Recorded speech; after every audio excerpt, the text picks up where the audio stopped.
everyone. Welcome to the 2024 Craven College election hustings. So James, who's organised this, has been organising this since 2010. So we've got a long history of running election events, which is excellent. My name is Anita Lal and I'm the principal at Craven College. And as someone who closely follows politics, it's a real pleasure to chair the event. It's an excellent opportunity to engage young, first-time and soon-to-be voters in the democratic process. Welcome to all the staff and students at Craven College for taking time to be here, and a huge welcome to our guests, students and staff from Ermysted and Skipton girls. And finally, a huge welcome to our candidates.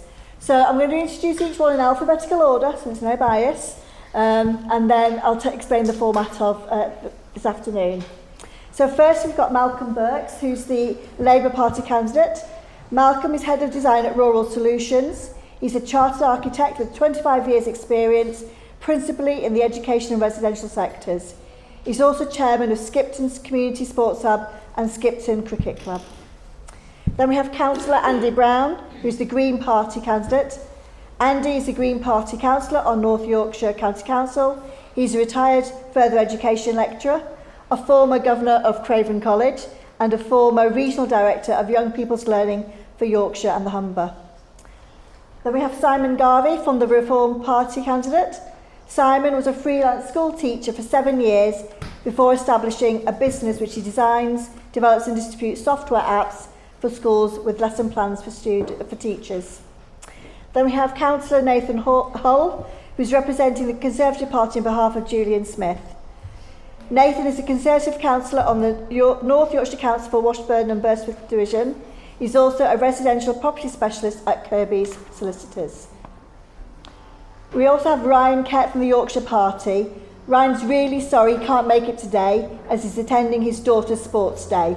And obviously family come first, so it's really important that he's there, but wants to make sure that we said that to you all.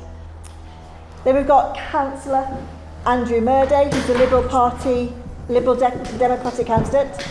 Andrew was elected to represent Pateley Bridge in Nightdale in the May 2022 elections for North Yorkshire County Council. He's a former NHS heart surgeon.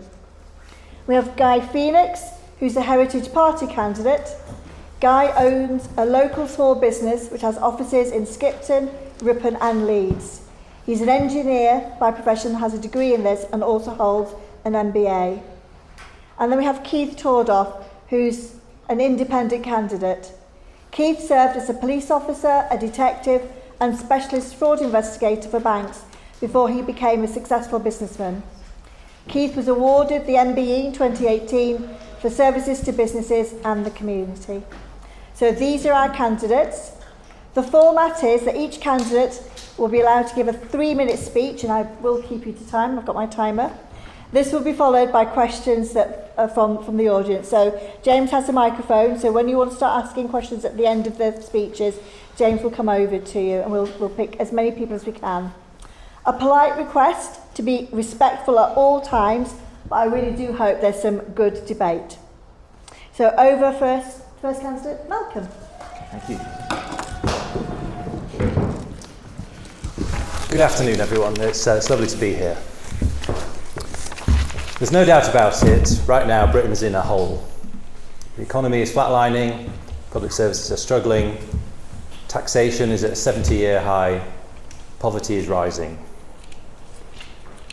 The Tories have had 14 years and they've presided over a period of chaos, neglect and decline.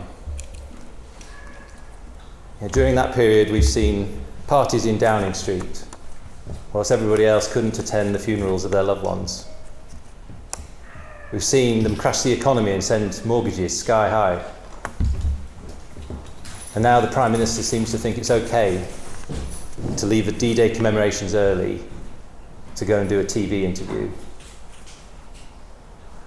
So what are we going to do about it? Well, we're going to roll our sleeves up and get on with the job of rebuilding Britain. You know, there are those who say the Labour Party is perhaps too cautious. I have to tell you, I think that's nonsense. 100% clean electricity generation by 2030. 1.5 million new homes in 5 years. The railways nationalised. 3,000 more children's nurseries. No new cars with internal combustion engines after 2030. NHS waiting lists driven back down to the levels they were seen at the last Labour government. And an entirely new industrial strategy based around green investment and jobs. These are just a few of the bold initiatives that Labour are putting forward. They are not small beer. Our constituency here deserves action, change and renewed hope, because there is such a strong culture here of self-reliance, of entrepreneurship, of care and community. We have landscapes of great beauty, we have a great diversity of jobs and businesses, and we have fantastic partnerships like the one right here between Craven College and the auction house and the range of businesses there. And I think this is a great example of vocational education and a real beacon for hope for this area. I see opportunity and evolution across this constituency. But what can we offer our young people like you? How can we create genuine opportunities, break down the barriers, and give a realistic chance of an affordable home? You are the future. We don't want you to leave. We want you to stay here, to grow, to find fulfilment, to have a future and to find happiness. That is our challenge. If I'm fortunate enough to be elected as the MP for this area, I promise you action and endeavour. I think it's really important that the MP here is engaged in the problems and is willing to bring people together. I promise you that. Change is possible, and together we can do this. Thank you. Thank you. I'm going to ask Councillor Andy Brown next, please. Afternoon, folks. I've lived in this constituency for 29 years, and I'm the North Yorkshire councillor with the largest majority, having won 79% of the votes at the last election in Ayr Valley. I'm a former college lecturer who worked my way up to being head of Hillsborough College in Sheffield, and I was, as you've heard, I was a governor of this college, something you do for love, not for money. You don't get paid anything for the time you spend doing that. And I'm here to tell you that technology is changing fast in your lifetime. If I give you an example of how fast it's changed in mine, the first time I saw a computer, I walked inside it. That's how fast technology is changing. And we have to move away from the fossilised technology of the past, otherwise the second halves of your lives will be miserable. We are pumping carbon dioxide into the air still every year. Before the Industrial Revolution, there were 250 parts per million of carbon dioxide in the air. There are now 413, and we're on track for doubling what existed before the Industrial Revolution. That cannot be done without an impact on heat in the climate, and that has to result mathematically in greater chaos in the climate. More droughts, more floods, more fires, and more people fleeing from wars and more migration as a consequence. So climate change is going to make the second half of your life miserable unless you take serious action and endorse policies that make change. And the crazy thing is that if we actually put Britain at the forefront of the change, we would secure your future better. Sticking with fossilised technology from the past has never been a successful recipe for any economy. Thrusting ahead into the future confidently and adapting to it and being at the forefront of it is the best way to give you knowledge economy jobs, secure jobs and successful jobs rather than other countries securing them. So climate change is coming towards you with all the certainty of a truck about to hit you. And you would not stand in the middle of the road if a truck was coming down towards you and debate about whether that truck existed. Debate about how slowly we could move. You'd get out of the way fast. Vote to get out of the way of that truck. And while you're at it, vote for a renewal of the North, not a focus on London and investment bankers. Vote for homes built for need, not impossibly high house prices and even harder to find somewhere to rent. Vote for cheap and efficient public transport instead of more road building. Vote to stop sewage being poured into your rivers by privatised water companies.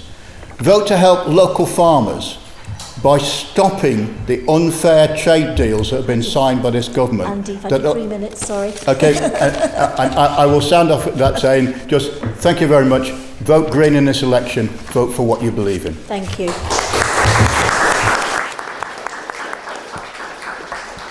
Simon, stand up next, please. Thank you. Ladies and gentlemen, my name is Simon Alexander Garvey, business owner, school teacher. Nigel Farage leads a political party called Reform UK. Why does this party exist? One reason. On the general election ballot, we have a choice between a centre-left Tory party, we're no longer small c Conservative, or far-left Labour. Both are taking us to the same destination: left-wing, woke liberalism and socialism. Reform UK offer new hope in British politics. We will have a high growth, low tax budget and economy, make work pay with zero income for the first £20,000 earned. That's especially relevant to you. We will have a public sector injected with traditional British values, police who investigate crime rather than tweets, an NHS with zero waiting lists, schools and teachers who leave gender ideology and personal politics outside the classroom, and a border force staffed by believers with a mandate to stop illegal immigration. We will have common sense energy, scrap 2030 net zero targets, they're net stupid, and look to extract the natural resources beneath our feet. Attach literal rocket boosters to your personal bank balance. Long term, we will invest in new age nuclear and renewables which don't rely on subsidies. Finally, we will look to reform the establishment, the bloated BBC and the cronyism of the House of Lords. Proportional representation could be the future if you vote for it in a referendum. Ladies and gentlemen, the Tories are toast. Reform UK are polling higher on a national level. This means two things. One, we are the future opposition. Two, a vote for the Tory party is now a vote for Keir Starmer. Labour brings Starmageddon. It will make you poor, cold and hungry. If you want real change, you're going to have to vote for Reform UK. And together we will make Britain great again.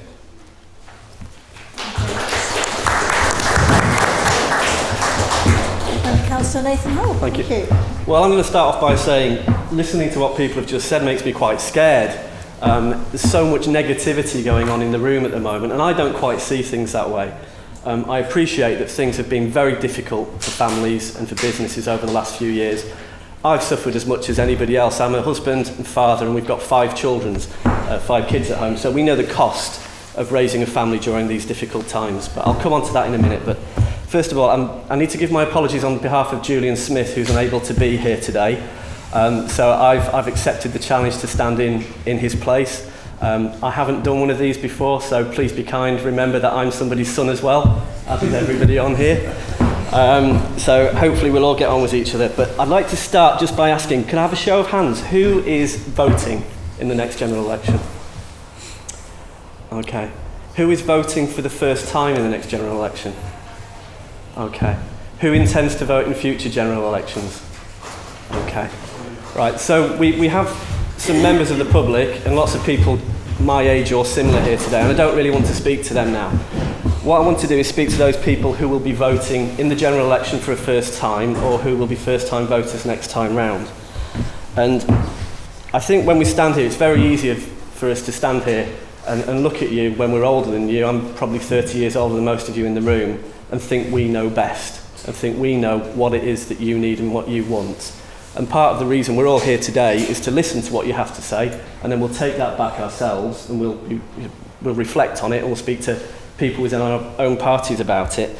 But having spoken to my 5 kids, who are aged 23, 22, 18, 14 and 12, so in a similar situation to you, I think I have a fair understanding of what they think the problems or the issues are facing them at this moment in their lives. So the first thing that my older 2 talk to me about is housing. Okay, they worry about getting a house, and I get that. I worry about them moving out. I hope they'll move out sooner rather than later in the nicest possible way, because that way it means they're getting on with life.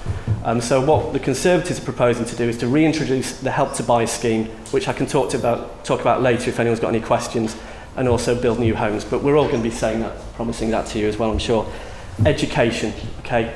Nobody wants a low-paid, poorly skilled job, particularly your generation. You want to get skilled. That's why you're all here today at school and college, to get qualified, to go out and make something of your life. So what we want to do is not just support people through their degrees, but also get proper apprenticeships and proper skilled tradesmen, and do away with things like, I don't know if you've heard of the David Beckham Master in David Beckham Studies at a degree one university offered a few years ago.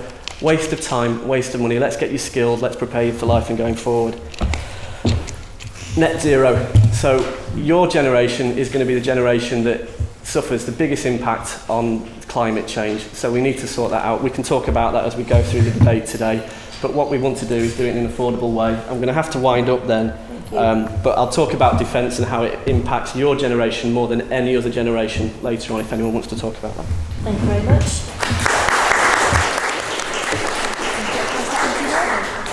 Thank you, Anita. Hi, welcome, and thanks for coming, spending your lunchtime listening to, sadly, a group of men. And I'm so sorry there's not a single woman on our electoral voting slip this year. It's a sad indictment, actually, of our political system. Anyway, my name's Andrew Murday. I live in Pateley Bridge. As Anita said, I was formerly a heart surgeon in the NHS. I then actually moved to North Yorkshire to be a professional singer, but that's by the by. I gave up medicine after the pandemic, and along with Nathan, actually, and Andy, we both serve on North Yorkshire Council. And I think, actually, Nathan deserves a hug from everybody afterwards, because he feels a bit vulnerable being the Conservative, which is a sort of... Okay, so despite what Nathan says, there's no question that there are huge problems in the United Kingdom at the moment. Problems that are going to last generations. As Andy said, there's a huge problem with our environmental catastrophe that's just down the line. There's problems with housing, there's problems with sewage in our rivers, there's problems with the cost of living, there's problems with the NHS. And to be truthful, none of these issues, none of these problems can be solved over one course of Parliament over the next 5 years. It's just, we've seen before that the efforts to resolve the NHS, for example, and to resolve the problem with social care integrating with the NHS have not been solved within one Parliament. And of course, because we have parliaments lasting 5 years, sometimes less, after the first couple of years, every political party is looking to the next election to see if they can get voted back in. This doesn't serve us well. I'm not suggesting for a moment we abolish democratic elections in Parliament, but what I am saying is that to resolve these problems, and these are problems that are going to face you just as much as they face me, to resolve these problems, we all need to work together to come to solutions that work for us all. And actually, despite what you might think, we accept what the problems are, and we have maybe different solutions. But Andy and Nathan will tell you that on North Yorkshire Council, we try and work together to solve those problems. We don't always succeed because actually some of the problems are really difficult. But what we can do in Parliament is to try and work together to understand the issues and to come together with some sort of solution. This election is extraordinary because we all know who's going to win. We all know what the next government's going to be a Labour government. There's no question about that in anybody's mind, I don't think. There's a question of how big the majority will be, but that's a fact. So for our constituency, you can vote for whoever you think would be the best MP, because what will be necessary is a rational, logical opposition, but an opposition that can work, in other words, non-governmental members of Parliament that can work with the government to come to proper solutions that we can all understand and that we can all accept. Thank you. And that's how we should proceed. Thank you very much.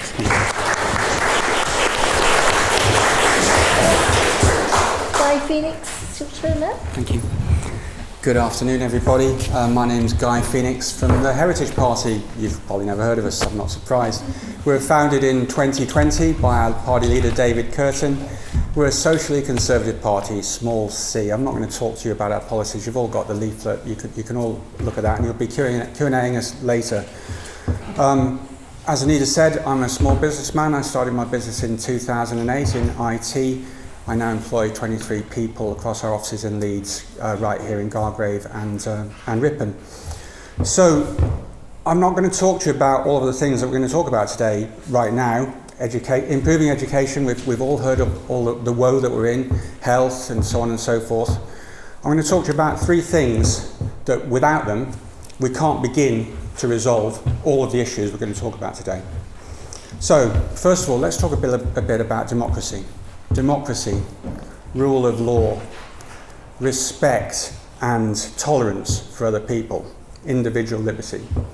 All things that I took for granted until March 2020, when all of it was taken away from us. And that's something we can never, ever allow to happen again, because without democracy, without freedom of speech, all we've got is a downward spiral to tyranny. So that's the first point. Secondly, we do need a change, but we need a change in the kind of MPs that we have representing us in Parliament. We've got people with PPE degrees. We've got people with media study degrees. Greatest respect to all of you, and we've also got people with human rights degrees and ex-human rights lawyers. These are not the kind of people we need running our country. We need people with real life experience. We need teachers, people like me, yes, small business people. We need people who are ex-NHS and like Andrew over there. Those kind of people who actually understand what it's like to live in the real world. So without a change of the kind of MP that we have, we're not going to be able to make the improvements we need. And the third thing I want to talk about, which no one seems to be talking about in this election, is the country's debt. It's £2.7 trillion. I can't even conceive how much money that is. What I do know is the interest payment alone on that each year is about 80 to 100 billion pounds. Okay? Imagine what we could do with 80 to 100 billion pounds. I recently paid off my mortgage early, okay? And it took some effort. I had to cut back on certain things. I had to cut back on foreign holidays. I didn't cut back on everything. I still went to see rock concerts because, yes, I'm an aging rocker. But yeah, it took some discipline, it took some time. And I'm afraid to tell you that we've got to do something about cutting back our national debt, because if we don't, everything else we want to achieve is just not possible. It starts with that, fiscal discipline. That's it. My name's Guy Phoenix from the Heritage Party. Thank you for listening.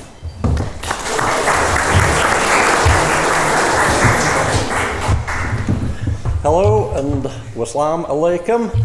My name's Keith Toroff, independent candidate. I'm the only candidate on the whole panel who actually isn't a councillor, isn't a politician, and come from a policing background of over 20 years in West Yorkshire Police, where I was a detective, served in specialist departments, was a firearms team leader, and commended and left with an exemplary service record. I went on to be a specialist investigator for the Bank of Scotland, which became Halifax Bank of Scotland for 10 years. Some of you may recognise or know of the oldest sweet shop in the world on Pateley Bridge High Street. Well, our family ran that for over 25 years until 2021. When our family were doing that, my son and his partner Kirsty were involved in it. They've both gone on to be full-time firefighters, actually, one in West Yorkshire and one in North Yorkshire. They were community fire on-call firefighters while they worked at the sweet shop. We ran that with a very successful mail order business, and I've sold it to a young lad who's 23 years old now, who's making a great success of it and has built the mail order up in the last 2 years to now £2 to £3 million per year. So it isn't just that small sweet shop. While I was there, I was chair of the Chamber of Trade, starting off in 1998 in Pateley Bridge when I moved from Leeds. And I chaired the Chamber of Trade. The High Street, like a lot, was starting to fail. I put certain initiatives into place without funding or anything else, and we won the Great British High Street Awards, which is actually run by the government. The Conservative government set it up. And I was asked to do an e-book on how to revive flagging high streets, which I did for the government. I also chaired the Britain in Bloom Committee. We're told by the councils, local councils, you can't win it, the category has changed. We won it, the national title. I'm pleased to say that I'm also fundraiser of the year for the Yorkshire Ambulance for the North of England. Also, I'm a patron of Dementia Forward. I'm telling you that because we've talked about what's needed in Parliament, and what's needed is some people, as Guy alluded to, with experience, background, who can actually start to challenge, do the things that are necessary. Get rid of the corruption. I'm an ex-fraud investigator. There's corruption, wide scale, and the politicians with second jobs shouldn't have second jobs. I'll be controversial. Mr. Smith should come to these events. I stood for Police Fire Crime Commissioner as an independent in 2021. I stood for Mayor of York and North Yorkshire every time independently, self-funding my own campaign every time, because I'm passionate about getting proper change. The parties haven't delivered. Mr Smith should be here because young people are the future. That sounds corny, but it's true. I want to give you positive hope. I'm not negative about it because I believe do things and deliver on them. And if I am elected, I will be concerned for localism to do with Skipton and Ripon, because that's where I'm representing. I'll serve the people, not the politicians or the political parties, and I'll work tirelessly, as I have done in the community, to show what can be done without the resources, just the will of the people, young people, old people, the churches, etc. And that's what it should be about. I did every husting for the mayoral election up to May this year, 18. The political parties, the main ones, did about half a dozen. I went to every one. I think it's important that people get the message out. This is the time for change, but not more of the same. And that's what you're going to get, unfortunately, with the politicians. Thank you very much.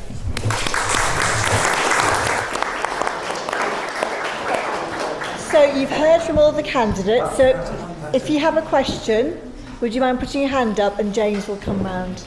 Sorry.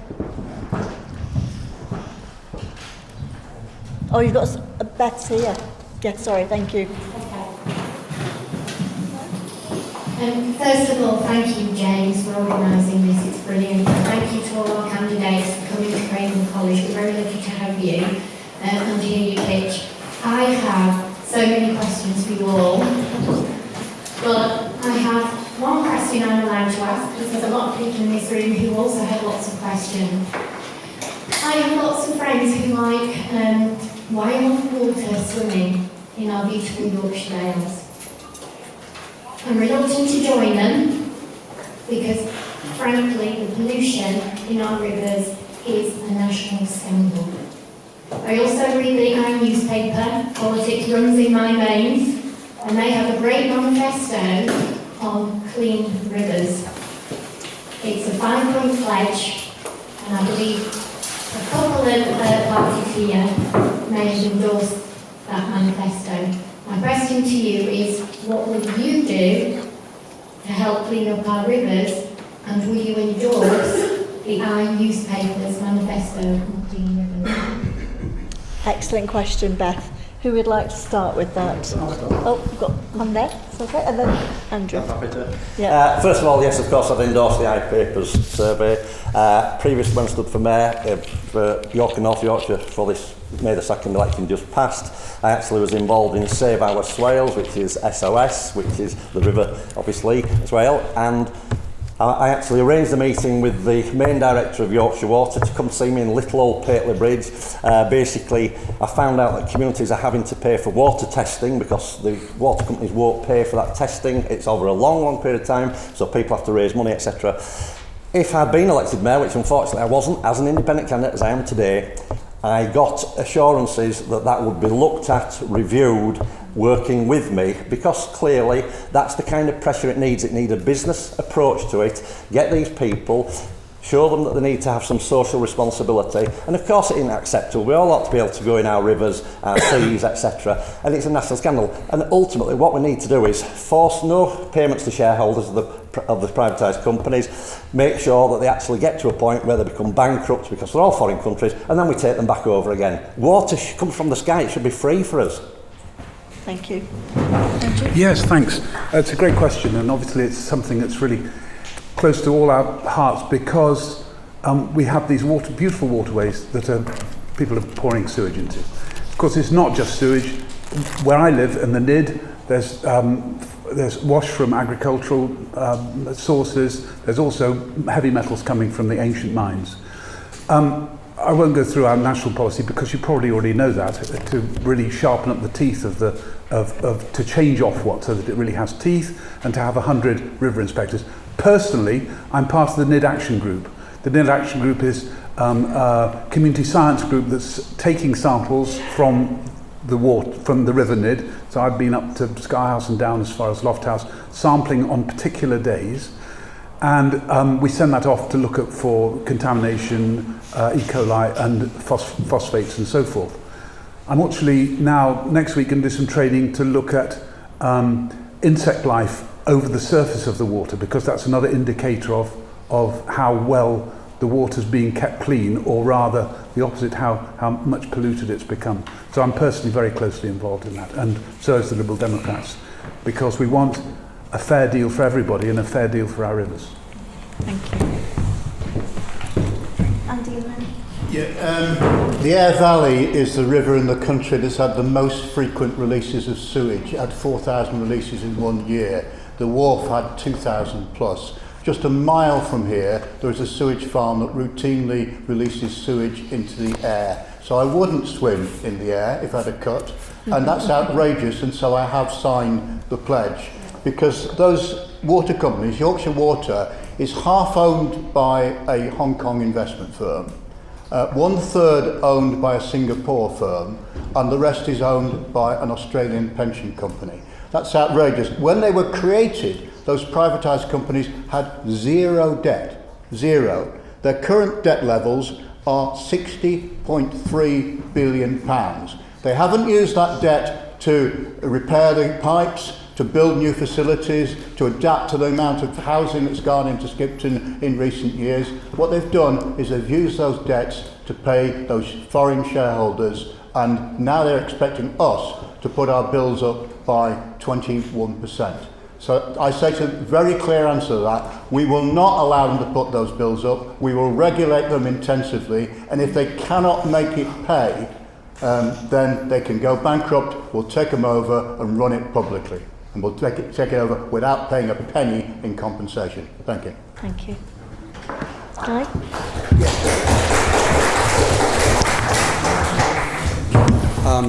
Guy? It depresses me to say I'm old enough to remember when the water companies were nationalised and not privatised. By nature, I'm a free marketeer, but this is clearly an area where government needs more intervention. This first came to my attention when I was walking my dog along the River Nid. She loves jumping in the water, goes into the river, lakes, etc., the sea, and she wouldn't go in the river. I was like, this is really odd. What's going on here? And then I started to read the reports. She knew better than me what was in the river. So what I propose that we do about it, we need to set some targets with teeth. First of all, if the companies are going to remain in private ownership, okay, we'll set some targets for meaningful reduction in things like water leakage. Water's leaking everywhere before it actually gets to our taps, and of course the sewage discharges. And we'll set a time frame for doing it, a tough but realistic time frame for doing it. Each year, if they don't hit that target, then two things will not happen. They will not pay dividends to their shareholders, and they will not pay bonuses to their directors. And the third thing we would also need to do is to criminalise knowingly discharging sewage into waterways. And I don't just mean criminalise it for the companies, because we've all seen it. The companies just hide behind the shield, oh, well, the company will take care of it. No. If you're a director of one of those companies, and this happens on your watch, you are personally liable. Now, once we implement all of that, we might see a flood of directors heading for the doors. Good, because it's on their watch that this has happened. So the sooner they go, the better. And if the water companies can't cope with that in private hands, then yes, absolutely, fully nationalise them. Last thing I'd say is we heard Ofwat being talked about. Ofwat have been asleep on the job here. I don't care how much teeth they haven't got. They should be doing their job. They need to be abolished, and we put in place a new regulator in their entirety and make it clear that, look, we want clean water across the board, end of. Thank you. Actually, it is already enforceable. There's a law that forbids putting sewage into rivers unless it's from storm overflow. It's already enforceable. The problem is it's not enforced.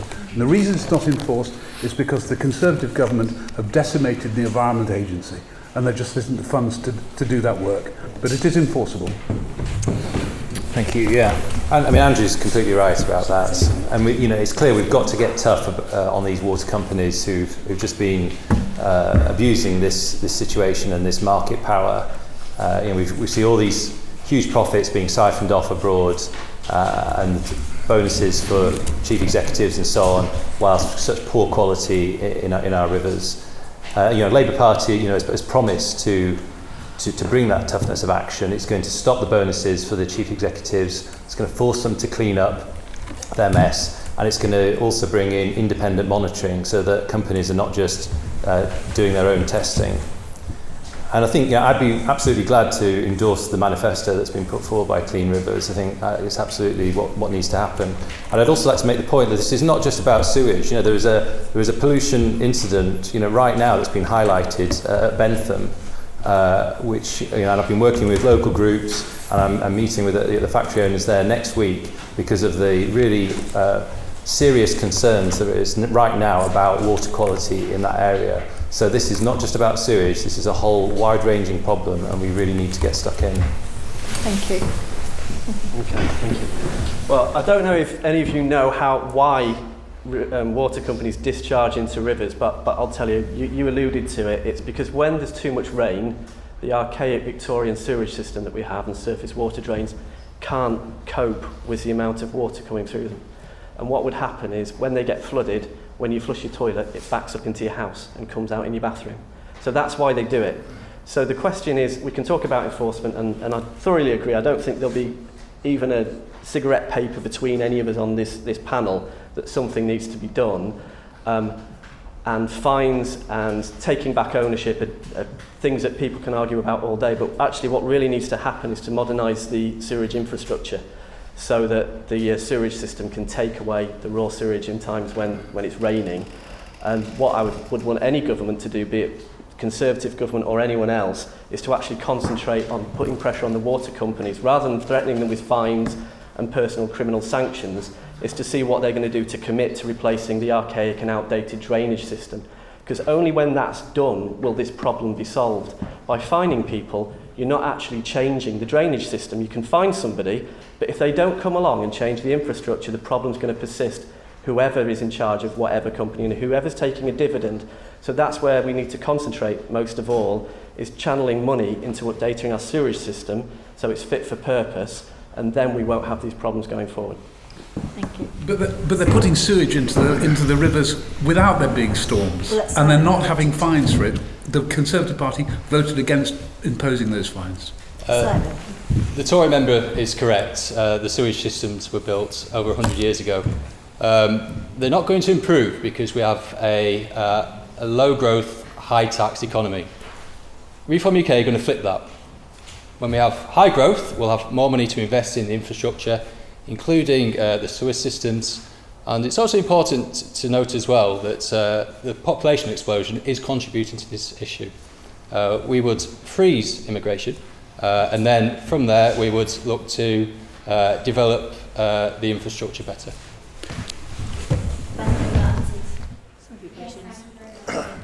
Sorry, I didn't answer your question. Of course I would sign the pledge. I actually tried to, but there's some kind of paywall or something that kept kicking me out. So, but yes, I would sign it. So this is a question for the Conservative leader. You talked about education in your speech and how we're the future. Yeah. However, your own party leader, the person who's representing this constituency didn't even show up. Not only that, but people in my school personally have tried to contact him and they've just haven't been able to get through to him. So what trust can we put in him if we are not even getting any response from him whatsoever? So I'm guessing the question's for me. I'm not the leader, but It's okay. So I know from personal experience and conversations I've had with people in this room that Julian has been on this campus on numerous occasions, and he has been to speak to the students from all of the high schools and educational establishments within this area and the wider constituency on numerous occasions over the last 14 years. He's also invited people down to Westminster and taken politics and other students around Westminster on multiple occasions. As to why he's not here today, all I can tell you is that I'm told that he has a prior engagement that's to do with the general election. Now, you'll also appreciate that Julian Smith is a former government minister, so he does play a high-profile role in Rishi Sunak's team of advisors. Beyond that, I can't really be an apologist for somebody who's not here. What we have done is we've sent me along to take the flak on his behalf, and I don't mind doing that. But in terms of education, what the Conservatives are doing is that they're trying to changed the focus for people when they get to 18 who were told under the Labour government that the only future for you was if you did a degree. So you ended up doing a degree, and half of the degrees that were done were a waste of time. I'm not belittling the effort that people put into that or their own intelligence for coming out of that. But what they've done is they've left university with no real transferable skills. There's no market for a lot of these degrees. I'm also personally disappointed with what Labour are doing in respect of VAT on private education. Now, I'm not privately educated. I don't know, is anyone on this panel privately educated? So I have no idea what it's like to go through the private school system. But the result of putting VAT on private school fees will only raise about £1.5 billion for the Exchequer. But what it will do is it will force more children to be pulled out of private schools, to be put in the state system, and that will put added pressure on the state system, because every child that goes to private education, the government doesn't contribute towards those fees. It's a windfall for the taxpayer. So every child that comes out, rather than not getting 20% in VAT, what you're probably paying is about £6,000 a year pupil premium or something like that for A-levels. So it's going to cost the taxpayer about £6,000 additional money every year, as opposed to the small amount of VAT that they're going to try and levy off children in private education. It's also mean and it's cruel on those children to have to force them to leave their school. And that's all I'd have to say on the subject. Oxford Economics, you're totally right on that, and Oxford Economics study has shown that it saves the taxpayer £4.4 billion a year. So £1.6 billion a year from this is not going to make a difference. For 6,500 teachers, which is a third of a teacher in every school in the country. I would say one thing, colleges are not VAT exempt. So you might want to consider that. But Can I just say,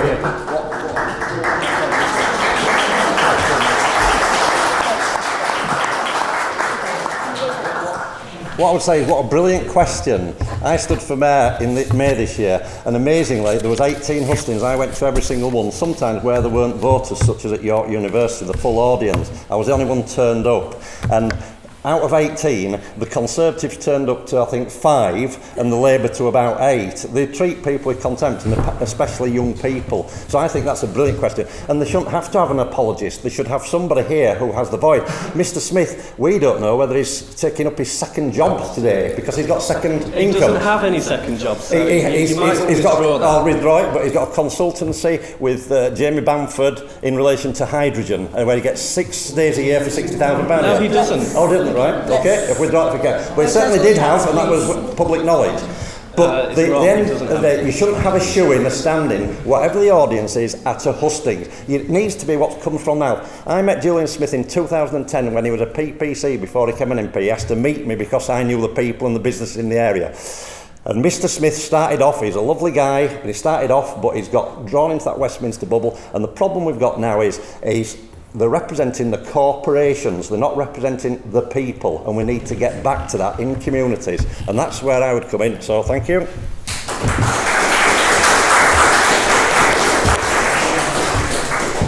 Well, yeah, I do believe that the Conservative candidate ought to be at this hustings, and it's not a good sign that he's chosen not to attend. I think, in relation to the point about VAT on private schools, actually, private school fees have risen by about 55% since 2003, and there's been no reduction in the role of people going to private schools. We have a country where wealth we have massive wealth inequality, and there's a real concentration at the top, and effectively, this is just taking away a tax break for some of the wealthiest in our society. Is that really the greatest priority of our system and our society right now, is to give a tax break to the wealthiest? And I simply don't accept that this is going to trigger somehow some mass exodus into the state sector. I don't accept it. There will be some schools and some individuals who come under pressure, it's true. But in the scheme of things, in terms of the priorities of our society, I think it's absolutely the right thing to do. Thank you. Well, I know we have a question, third row. James, there's a question from the young man just there.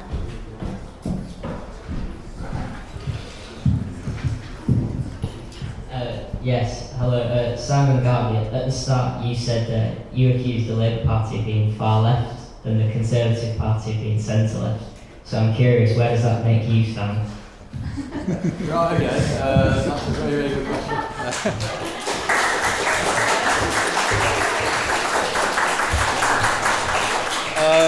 My background is I've just been a Tory voter all my life.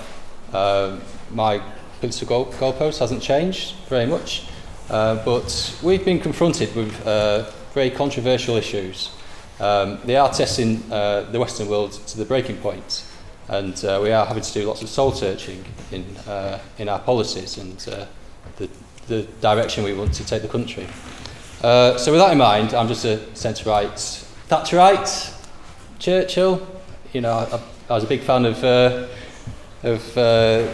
the old prime ministers. I stand on a platform of controlled immigration, sensible policies. Okay, I stand on a platform of high growth, low tax, sensible conservative policies. I stand on a platform of scrapping net zero energy because the science does not back up the data that we can control global warming or climate change. I'm not denying climate change, it's a very real thing. The climate is cycled hot and cold for billions of years. But why should the UK impoverish itself on the altar of net zero? It's an altar because it's religion. The UK produces about 1% of CO2. Okay, you've got China, Russia, India, they're contributing 60%, and then next year it's 70%. It's just growing and growing, okay? They're not going to follow our lead on net zero. We're just going to be left behind economically, and other nations are going to become richer and richer while we become poorer and poorer. So, just a wide range. Have you got any questions? Well, the question was about where you stand, so you've answered it. I think Right. Andy's got a question about that. There'll be other questions, I'm sure. Yeah, I mean, I'm tempted to do politics in the old way by pointing out that Churchill never had a rate of taxation lower than 80% as the top rate, and that he wanted to join a European Union. I'm tempted to remind people that wasting money on private school fees whilst you have to pay to go to university is not a very good thing, because I started standing for Parliament after I got let down by the Liberal Democrats and the Conservatives on my son's university fees. But actually, I think we need to do politics very differently and get away from all that kind of criticising the other stuff. One of the things which is very positive about being on the local council is people who care about their local community put hours and hours of work into trying to improve things on the ground because they believe in what they do. I mean, I've got plenty of criticisms of Nathan's politics, I've got plenty of criticisms of Andrew's politics, but we put hours of work in together and achieve stuff, and that's the only way this country is going to get better. We've got to do it from below. We've got to start doing things from communities, because I've heard from person after person after person that they feel all of us are the same. We're all a waste of time, and that's just not true. Every person who stands for Parliament believes sincerely in what they're saying, and some of us have better principles than others, in my opinion, and in other candidates' opinion it's a different way round. Choose for yourself. Whatever you do, get out and vote, because your parents, your grandparents, particularly the women in the audience, they fought for it. Use it.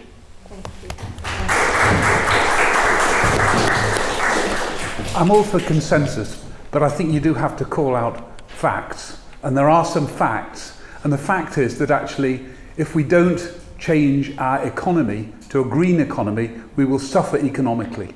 So there's really good evidence that actually driving to a green economy, which is exactly what's happening in China in particular, and India, driving heavily to a greener economy, and that will produce an economic benefit in the next 30 years. And also, I mean, I'm sorry, but Simon, you can't blame everything on immigration. Our country is a melting pot, and has been for thousands of years. That's what makes us. That's why we have enterprise. That's why we have the spirit that we have. If you destroy that, you actually destroy our history. From the Heritage Party, our history didn't start 200 years ago. It started many thousands of years ago, and we've always been a melting pot and benefit hugely from that. There's There's a gain and loss, but the gain from our immigration is massive. And I won't hear anything else about that. It's just, we do have to call out facts. Thank you.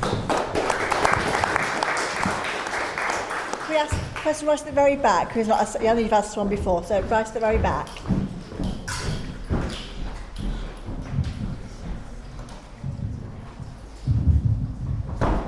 Right, I have a question directly to the Conservative person right there. Okay.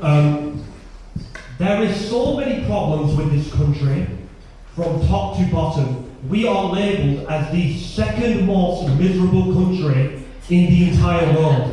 And it's solely because of our Prime Minister, because of the cost of living crisis and everything revolving around that.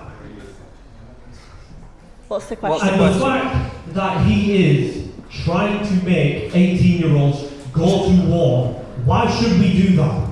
Okay, why should we? Okay. Thank you very much. So, there's your question. So I think what you're asking me is a question on defence. Is that right? No, it's about the national service. National service. Okay. Yeah, national service. So question. the first thing to bear in mind is the Prime Minister hasn't said that anyone has to go to war. The national service policy, which would still go before a royal commission to determine what national service actually means, would give people the option of doing voluntary work in the community or joining the armed forces. It's not forcing anyone to go to war. In the bigger question, which I'm going to get my two penneth in now, in terms of national defence, we need to increase spending on national defence because we live in a dangerous world. And the people that are going to suffer the most if we go to war are sat in this room. It's not going to be me going to war, it's going to be my 4 boys, in all likelihood, that would go off to war. So how do we prepare to make sure that people don't challenge us and try to go to war with us? We do that by building proper deterrents. We have a nuclear deterrent which has served us well for the last 60 years and has meant that people haven't directly attacked these shores. What we don't have is enough people, I don't want to say boots on the ground, but what I will say is people serving within the armed forces to serve as a proper deterrent to stop people attacking us. If we look at what's happening across Western Europe, everybody saw that coming in Eastern Europe. Everybody in Eastern Europe saw that, and nobody in Western Europe believed it was going to happen. Now, believe me, without the bravery of the Ukrainians, Russia would have swept across half of Europe by now, and we would be very much under threat. So what I think we need to do is spend money on defence to make sure we have proper technologically advanced weapons to build up a large reserve, whether that be done through national service or by increasing the armed forces in just a normal, natural way. It's only when you have a strong military, and I use the word defence, we're not talking about going to war. What we're talking about is defending ourselves from oppressive and aggressive regimes, and to make sure that people will take a look at the United Kingdom and say, do you know what, we're not going to attack them because they can look after themselves.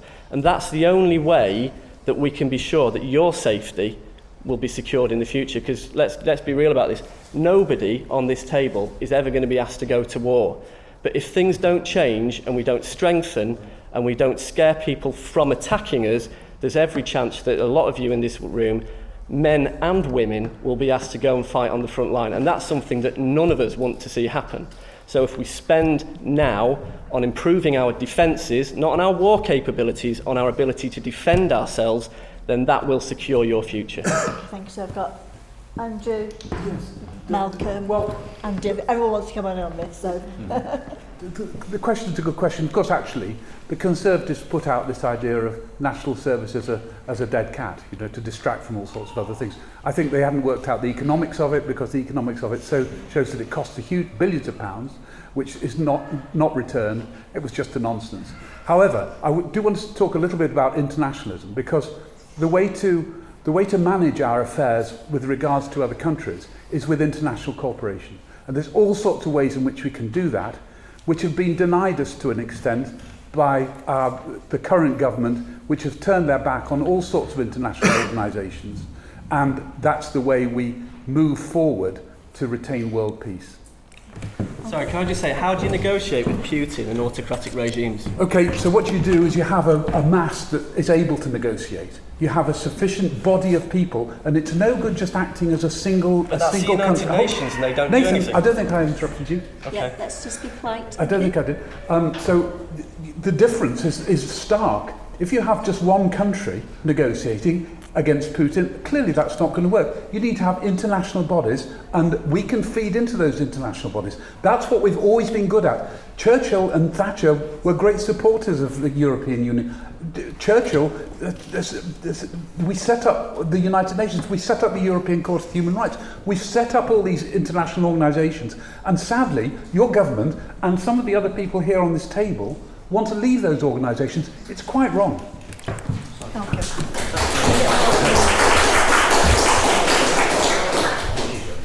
Well, I'm not quite sure how we got into a discussion about defence here, when I think the question was actually much more about opportunities for young people, and I think, and in particular, the national service that's been put forward by the Conservatives and has been ridiculed by ex-chiefs of staff and others who see it as a very retrograde step, and it's not the sort of opportunities that young people are really looking for at that kind of crucial stage of your lives. So, the Labour Party's got much more kind of enlightened policies to allow those opportunities in terms of a youth guarantee for 18 to 20-year-olds, so that there's apprenticeships or training are guaranteed up until that age. And I think, here at Craven College, is a fantastic kind of beacon and an example of what can be done, and the opportunities and the collaboration that's going on with the auction house and all the businesses there, and all the kind of fantastic spin-offs that come from that. Those are the opportunities. Labour is wanting to put forward this green prosperity plan. It's going to generate the jobs and the opportunities in that green investment. That's the future. That's the real stuff that's going to push you forward in your lives. Okay, so let's not look back to national service, and let's look forward to what's actually going to affect you. So we'll have Andy, and then we'll have Simon, and then I think I wanted to say something as well. It might surprise you to know I'm a great fan of national service, but the thing is, I think I like those people who are already doing national service, the care workers who are working on minimum wage, the junior doctors who've been struggling to stay in their jobs because the pay is so bad and the conditions are so bad, and the teachers who have had 15 years of real terms pay reduction or stay static. Yeah, how many times has Craven College been able to put up the wages of their staff? Because I know from being a governor, we had so little funding coming in from central London, we couldn't look after the staff properly. That's an outrageous shame on our country that it lets down the current people doing national service, and that includes the veterans with mental health difficulties who are struggling in places like Ripon. And no housing. Simon, and then... The Tories have suggested this because of their economy, their outlook on the budget. So we've got a socialist, low growth, high tax system. This doesn't create any wealth. We can't invest anything else in the armed forces, which is why they're asking for volunteers. Reform UK, with their high tax, low growth approach, will be able to increase defence spending to 2.5% in national GDP by year 3 and 3% within 6 years. And military national service for 30,000 young people is not the answer. We need soldiers on the ground, not children. And then Andy wants to say something, and then we've got a question. Yeah, I don't really have a comment on national service other than to say I agree. I think it's had its day. I mean, it's a lot of romantic throwback, but no, it's not for now. But I need to come back on some of the things that have been said, because there have been some factual inaccuracies. So it was said that Western countries didn't know that Russia was going to invade Ukraine. That's simply not correct. Norwegian intelligence was screaming at us, telling us that they're about to invade, and we ignored what they were telling us. Another question was raised of how do you negotiate with Putin.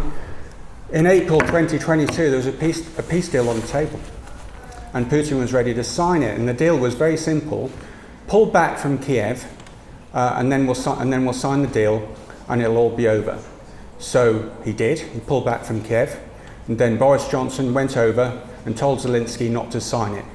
Since that time, 500,000 Ukrainian men have been killed and serve 100,000 Russian soldiers. Okay, it was entirely avoidable.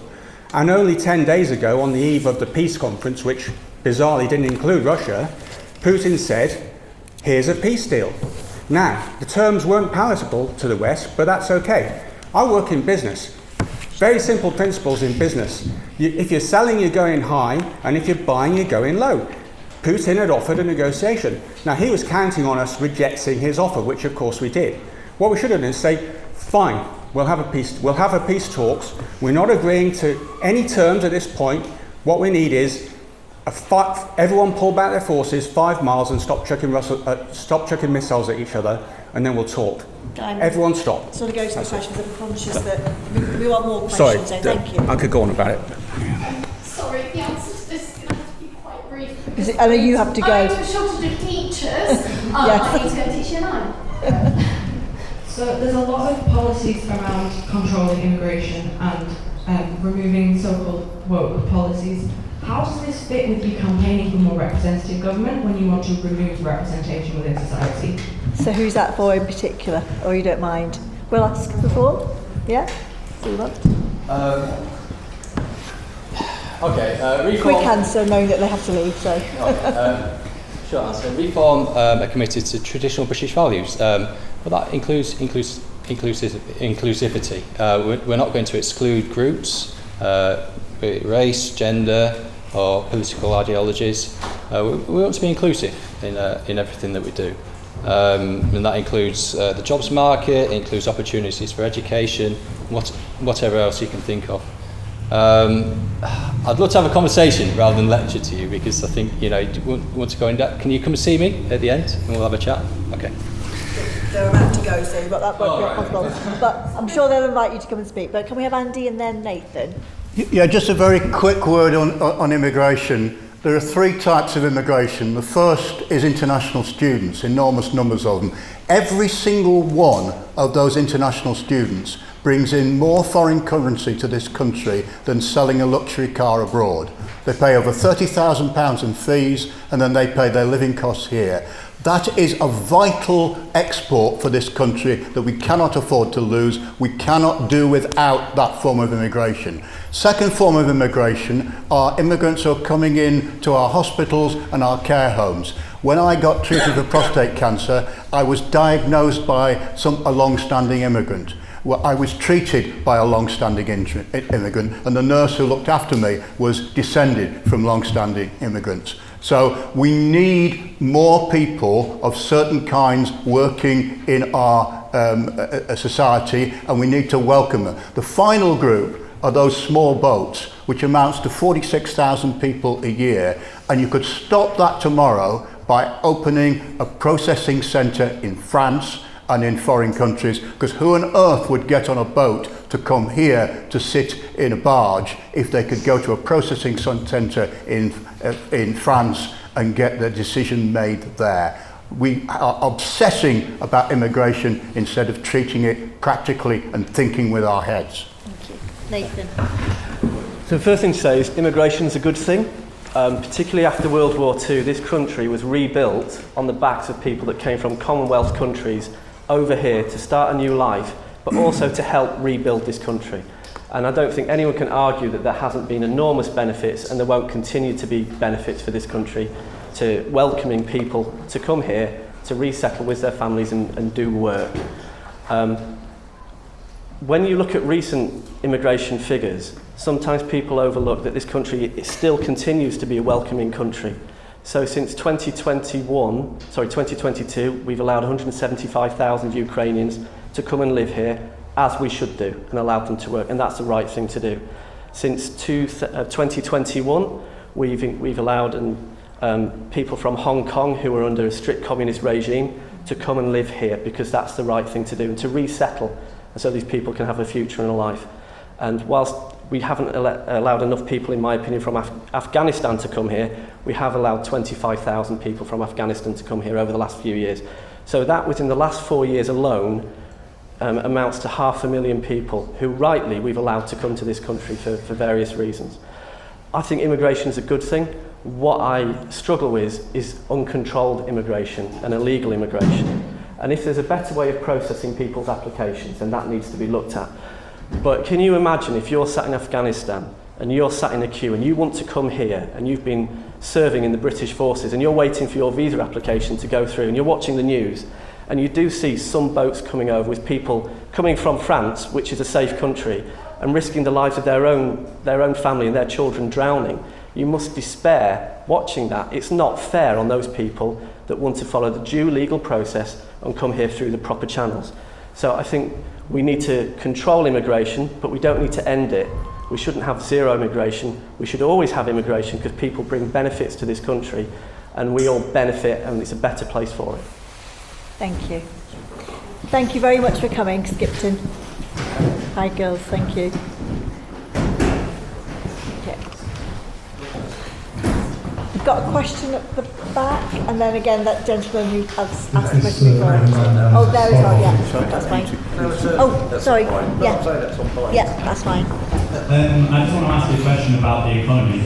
So Mr. Garvey in his initial speech referenced a lot of things that this trust said.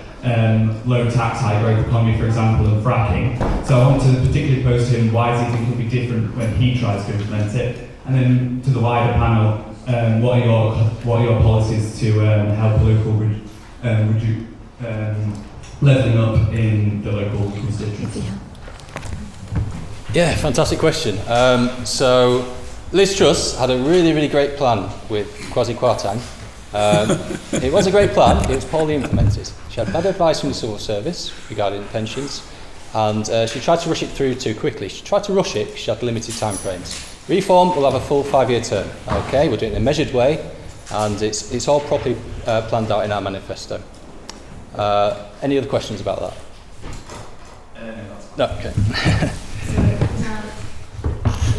Well, obviously the first part was directed at Simon, so I think he's answered that. In relation to the local economy, clearly we're always getting a poor deal per head, capita. We don't get the amount of money that they do in other parts of the country. We haven't had good negotiators, we haven't had strong characters, statesman-like people who can actually go to the Treasury and get better funding for projects, whether it be for the roads, for bus services, for the health service. It needs a new approach. I am very much for localism rather than looking at the globalism side of it, because we're not looking at our own local economy. We should be supporting our farmers, some of the hardest working people there are in the whole land, and they work hard from morning till the early hours, a lot harder than I ever worked because I watched them working. So we need to use local produce, which is all going to help the local economy. We need to be supporting farmers markets, try and get away from the supermarkets, which are run by the corporations, waste these tons of food, etc.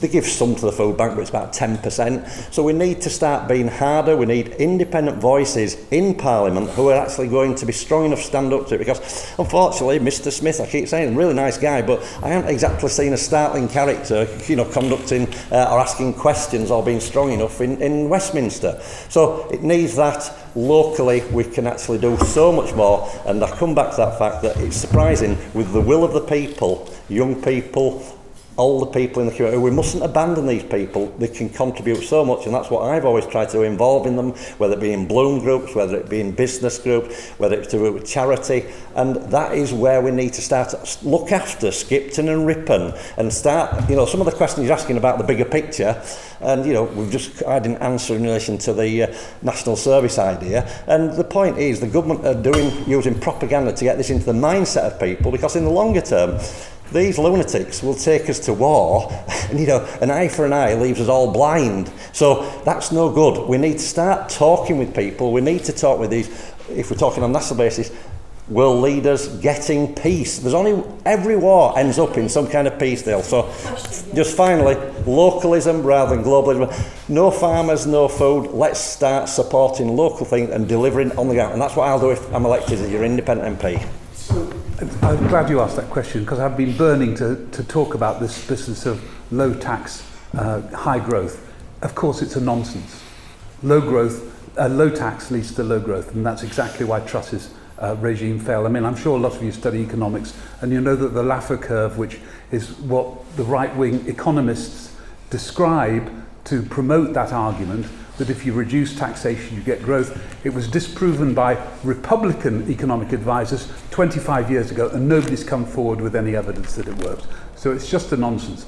Actually, what's happened over the last, probably you know better than I do, but over the last 30 years, alongside a greater disparity between the rich and the poor, we have lost our level of productivity. We've had a gradual decline in productivity. Now, productivity is an interesting thing because none of us go to work to do less good, to do less work. We go to work to do good and to earn money. That's our productivity product, as it were. GDP by itself doesn't mean very much because you increase the population, GDP goes up. But GDP per capita is the important thing, and that measures productivity. And our productivity is low and has been declining for 30 years. We improve that by investing. We invest in education and training so that people have lifelong training so that they can move from one job to another in a different field. And we have investment in infrastructure, all sorts of major infrastructure, national and local, to improve people's ability to be able to improve their productivity. Those are what we need to concentrate on. And as I said at the start, actually, these are not things that can be resolved in a 5-year parliamentary parliament. These are things that we have to agree across party to have going for many years to improve our country.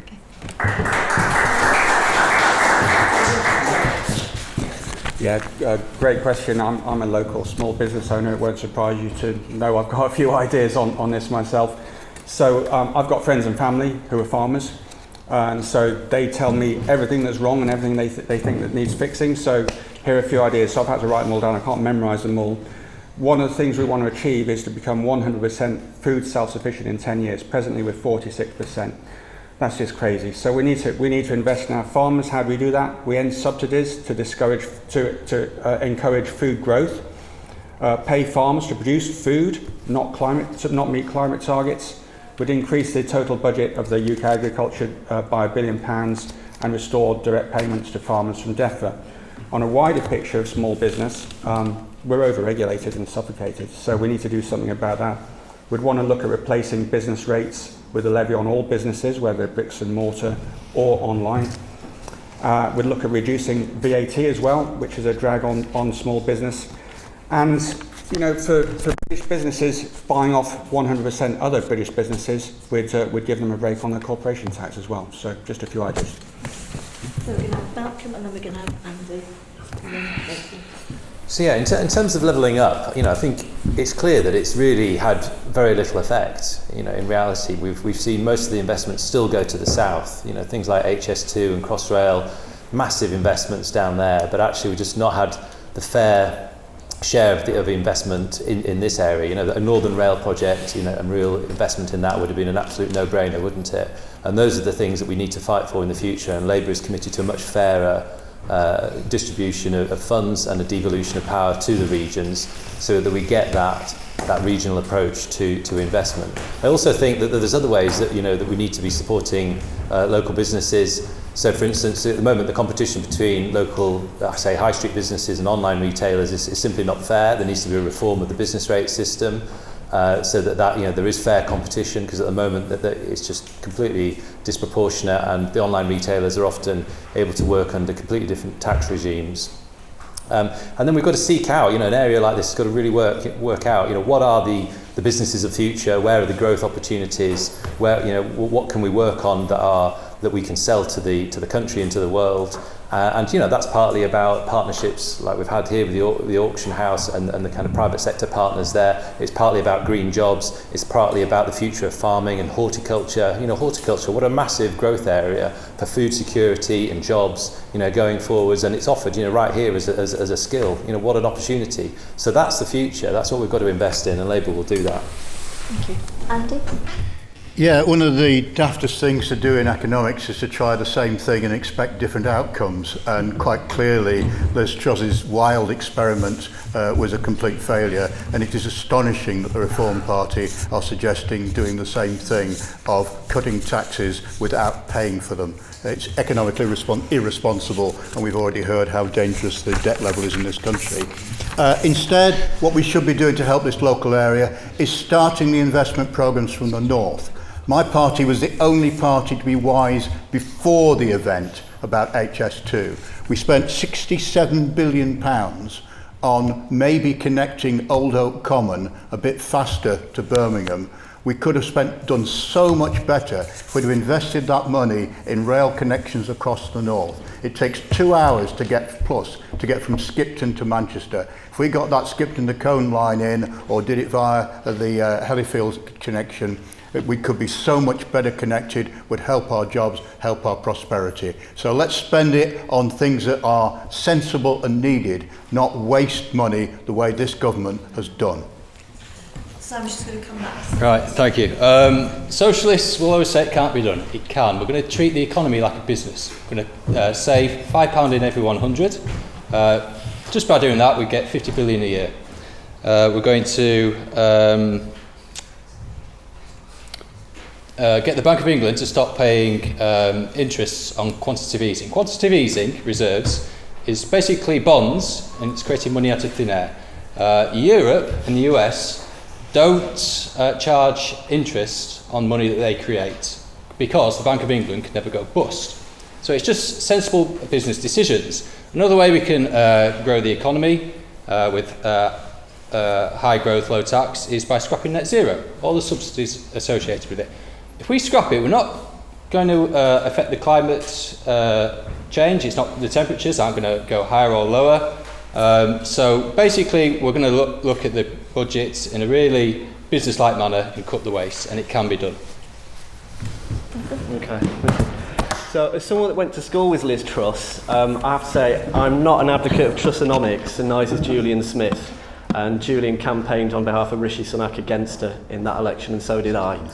I would agree that it was a failed, silly experiment taken straight out of a GCSE economics textbook that she read 30 odd years ago, and it didn't work. So if we look at where we are in terms of the economy at the moment, nobody's going to deny that the economy has had challenges that have arisen out of COVID and also the global spike in energy prices and also the support we've given to Ukraine. So if you look at the cost of COVID, estimates £410 billion, helping people with the energy price cap guarantee, £80 million.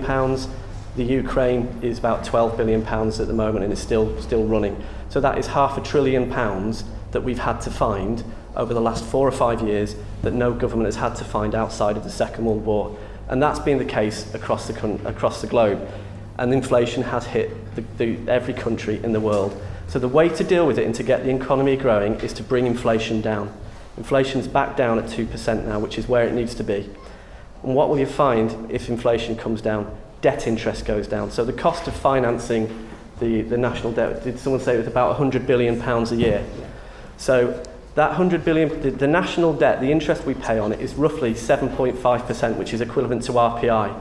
So if RPI comes down, if interest rates come down, if inflation comes down, then the amount we're paying out on debt comes down. So if it comes down a couple of percentage points, if it comes down to 5%, the RPI from 2.5%, all of a sudden we're paying out £33 billion less a year in debt interest than we're currently paying.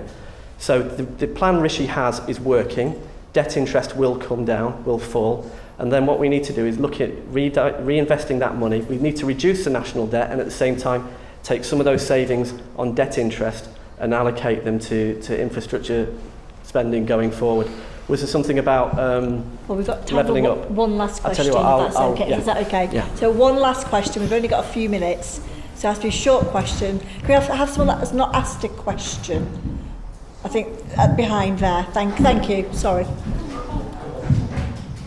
Hi. I have a question on defence and stuff, because all the parties' national views, and some of them would say we should get rid of our nuclear deterrent, but in a more dangerous world, why would we want to get rid of that? And why is the army shrunk so small under the Conservatives and stuff?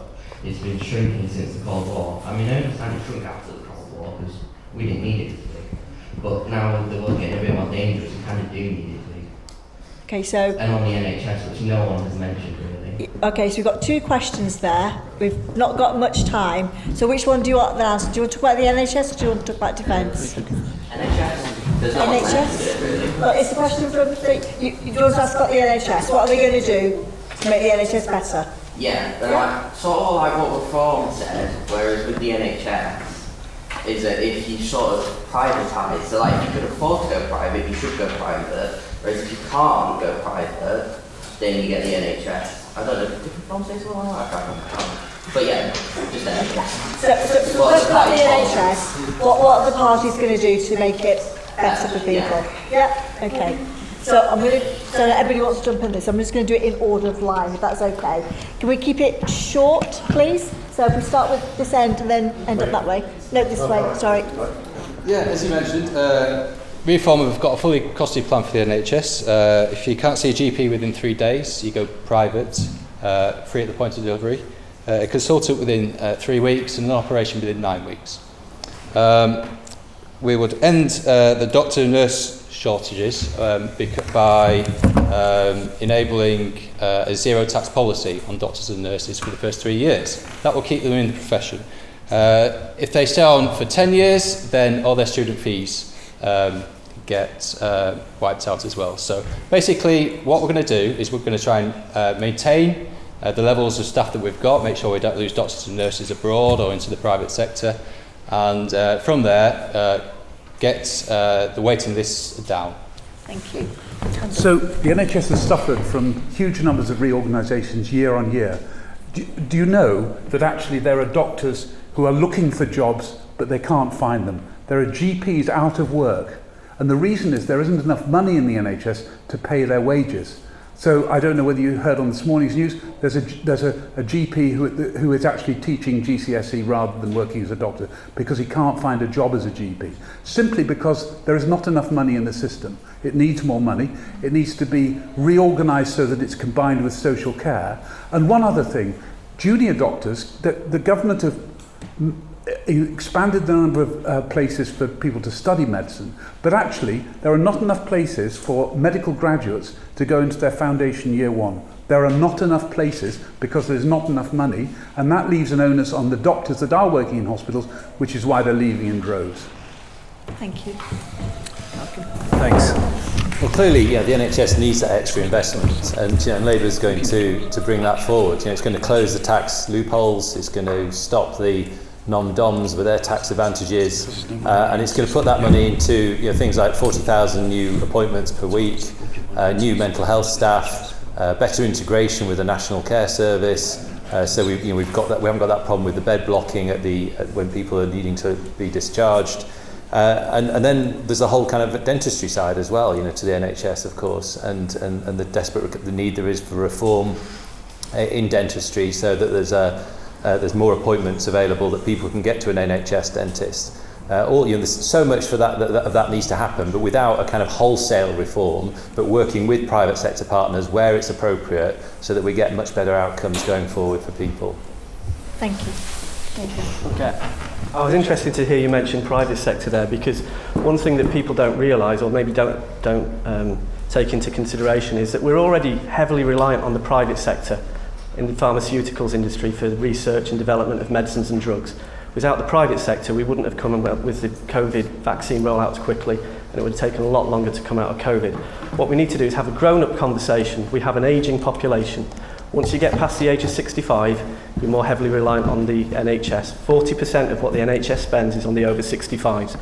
Now, it's great that people are living longer. That's a sign and proof that the NHS is doing what it's supposed to do. They're keeping people alive longer, and that's brilliant.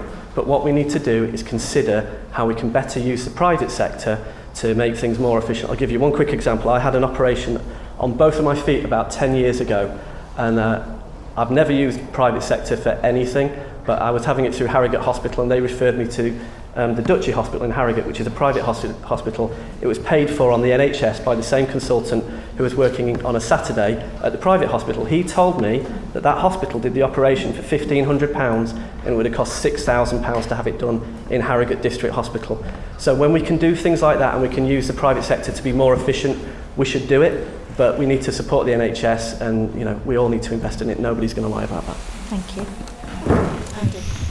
Yeah, the United States has a heavily privatised insurance scheme, and it costs about twice the price of the NHS to deliver the service, and there are people left outside it going bankrupt because they have the misfortune to have a family history of cancer or something that is uninsurable. So we really mustn't allow themselves to be taken down the route of a privatised health service. The Institute of Fiscal Studies has announced that if you look at the Labour Party plans and the Conservative Party plans for the NHS, they will involve putting less money in than was put in during the 10 grinding years of austerity that we suffered from 2010. Less money than during austerity, and despite all the rising need of that ageing population. We have to be honest with ourselves. We cannot pay for a properly funded NHS without looking for the wealthy to pay more tax. My party has been the only one that's been brave enough to admit that we might need to raise some more taxation if we're not going to build up that debt mountain we've heard about. Thank you. Yeah, just as an aside, I worked on the nuclear deterrence in an earlier career. If you want to grab me afterwards, I'll tell you all about it. It's really exciting stuff. As for the NHS, all my life, all I've ever heard is the two main parties arguing over the NHS, and it boils down to how much money are you going to spend or how much money are you going to cut, etc., etc. And quite frankly, I think we've tested that to destruction. In the time we've been sat here, we've spent £44 million on the NHS. 44 million in the time we've been sat here. My question is, how much is ever going to be enough? And the answer is, I'm afraid, there's no answer to that. It's never going to be enough money, so it needs fundamental reform, I'm going to use the word, restructuring. So I'll give you an example. Singapore, you go to hospital, you check in, and it is like checking in at an airport. There's a check-in counter, and it'll take your blood pressure, it'll weigh you, and you fill out your little questionnaire, and you're in the system, and you go straight to see a doctor. Last time I went into a hospital, I had to go through four levels of bureaucracy before I got to actually the area where I needed to see the doctor, and even then they still hadn't managed to sign me in. So that's just one example of how we can look at the NHS very differently to get a better service, better outcomes, and believe it or not, at reduced cost. Thank you. And finally, Keith. Thank you. Priorities, that's what it's all about, and the problem we've got is successive governments have actually neglected the NHS, and that's where it's got to this state it is now. People are having to pay for privately because they've no real alternative with the waiting lists, which are horrendous. Conflicts of interest. So many MPs, over 500 of our members of Parliament, until it was dissolved for the election, over 500, either themselves or their offices, receive funding from private medical healthcare companies. Think of that. Where is the conflict? Well, who are they actually representing? Who are they looking after? This needs looking at, it needs challenging. The pharmaceuticals got a massive in on it. Why aren't we teaching and preaching about good health, good nutrition, so that we don't have people getting poorly as they are doing? We're going from a society where we're relatively fit and healthy to so many unhealthy, unfit people, a lot of young people. It's all to do with the diet, etc. Start at the basic, but say it clearly, such as Nigel Farage, who's come along this knight in shining armour in the last few weeks amazingly, very much propped up by the media. Look at his background, supported reform through hedge fund companies who, guess what, have interests in pharmaceutical and private medical healthcare companies, because he has said we need to go to the marketplace, which is the American system where you'll have to pay for it or get insurance, or if you can't afford it, you die. Thank you very much. Can I give a big round of applause for them?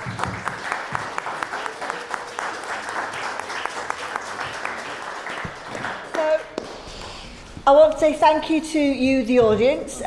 You've had some really astute questions, and for those that are not ready to vote yet, think about politics now, because you are the voters of the future. So thank you all for coming. A huge thank you to all the candidates for taking time out of your busy schedules to be here. Please engage with schools and colleges throughout your careers in politics, because these are the people that will be voting for you in the future, and their voices are really, really important. I think people forget that actually young people have a really strong view on things. Don't forget to vote if you're eligible to vote on the 4th of July, and thank you very much, everyone. Thank you. Thank you, folks.